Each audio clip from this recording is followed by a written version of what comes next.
Hi, this is the playlist where we talk TV. I'm Andrew Mercado, and Maggie Tabra has sadly retired from television, but she left on a high on Bio with her last show about the women of television. But guest Claudia Carvin, who'll soon be seen on W in her Ghost and Mrs Muir reimagining called Spirited, had this to say about a much-loved TV series. And they're producing some meaty roles for women. Yeah. Gone are the days of number 96. Let's sort this out direct with the creator and writer of Number 96, David Sale, and actress Elaine Lee, who did play a very good woman in the show, Vera Collins. Now, you know, I think this is the reputation of Number 96 preceding it. I think sometimes people that maybe haven't seen the show think that it was all Abigail, sex, nudity, those sorts of roles. The truth is that there were some really strong women in the show. Oh, absolutely, and I consider the character that I played very strong. And I mean, the driving force wasn't Abigail or other sex symbols, and they were all gorgeous in their way. Yeah. It was the comedy that drove it, and the strong women.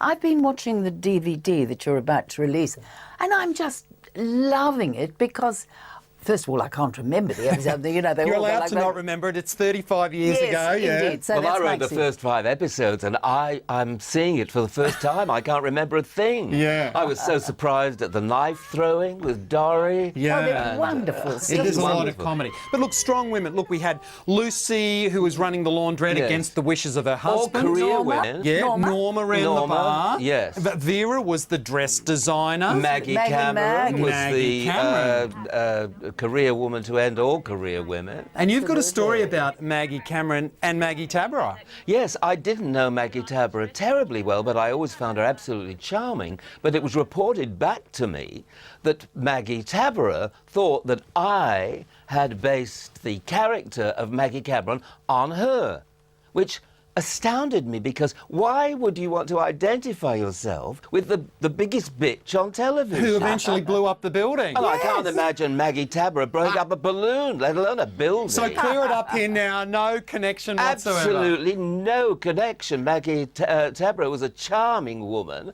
They just shared the same name, and the fact that they were both career women. Correct. But Maggie Cameron was terrible.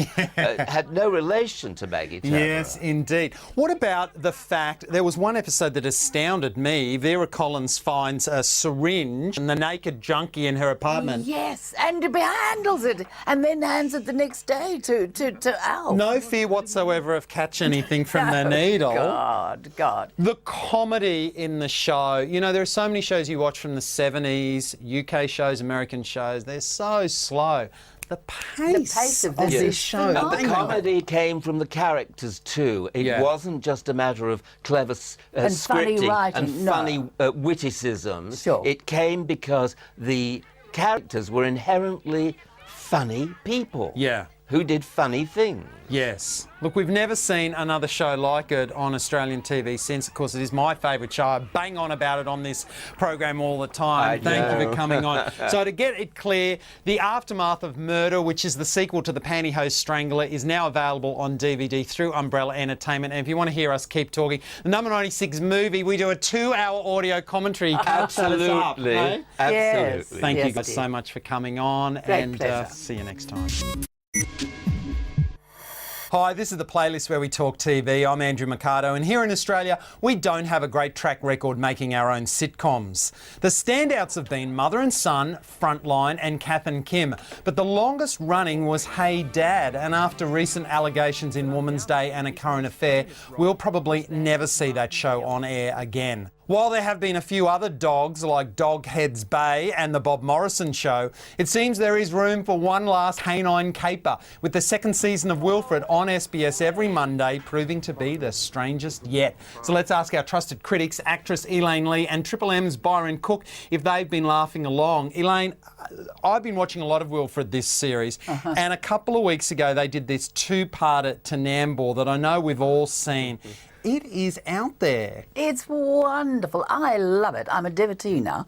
It is just so zany and offbeat, and they play it for real. Yeah. They know who they are. Yeah. I love it. I absolutely love it. I do like offbeat comedy, I must say. And you've even given up watching Brothers and Sisters to watch Wilfred, I hear. I sure have. That's a compliment.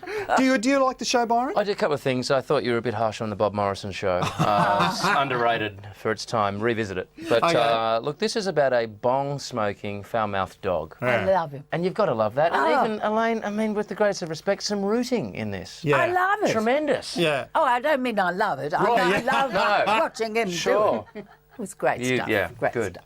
What about the nudist parents? It was quite startling nudity now. yes. I mean, back in number 96, your big claim to fame in Time magazine, but just your bare back. Yes. Nowadays, they ask you to do a sitcom and it'll be get it all We off. did have special lighting for those scenes, whereas in this one there isn't, and I think they're awfully brave. Yeah. But I don't think nudity means a thing anymore. No, it's played for laughs now, isn't it? Yeah. Yeah.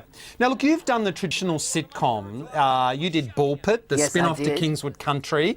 Played a character called Joan Collins. Was I she meant loved to be it. Vera Collins' sister? I don't know. I don't know. But- I mean, I loved doing it, but it was hair-raising for me because I'd never done one in front of a live audience. Yeah. But once I got the rhythm of it, I adored it. I mean, the sitcom with the old laugh track, Byron. Are the Oh, no. Aussies ever going to be able to do the sitcom with the laugh I think track again? internationally, with I the hate exception of it. 2.5 Men, I think anything with a laugh track isn't exceptionally good anymore. I think the style has changed, hasn't it, with Correct. The Indeed. Office and these sorts of shows. Yeah. I agree totally. Chris Lilly, his stuff. Yeah, you know, Summer there's High no Tide. laugh tracks to be It seen now. jars, doesn't Yeah. it? Yeah. It really jars. And I it's can't do it. telegraphing the joke in advance. And quick mention, the guest stars in Wilfred this season have been fantastic. David Field as the dad and Stephen Curry as a wonderful. cockatoo. I mean, it has been good. really great. So if you haven't seen it yet, Monday nights on SBS, only a few episodes to go before the end of the season. But quickly, what else are you watching on TV, Byron Cook? Community, I love it. Joel McHale from The Soup on E, Yep. as a lawyer who has to go back to a community college, which is kind of the American equivalent of a TAFE. Turns out he cheated his way through law school, and Yep. it's awesome. He's very, very funny. In this role, he usually criticises actors or laughs at them. Now he's one of them. Very gifted Right. comedian, Tuesday nights on Go. And Elaine, what's your favourite show on TV? Mad Men. Oh, I love it. It's so authentic. That it is. Down to the last detail, they go on this wonderful picnic, and they're a shishi family, and they get up and go back to the car, and all this rubbish is Yeah. there. I mean, you wouldn't do that today. I know. Welcome to but the they 60s. did it, and they had the bravery to do it. I thought it was wonderful. Yeah, fantastic. And Yes. my TV tip for the next few days, The Extraordinary Tale of William Buckley, this Sunday on ABC One. See you next time.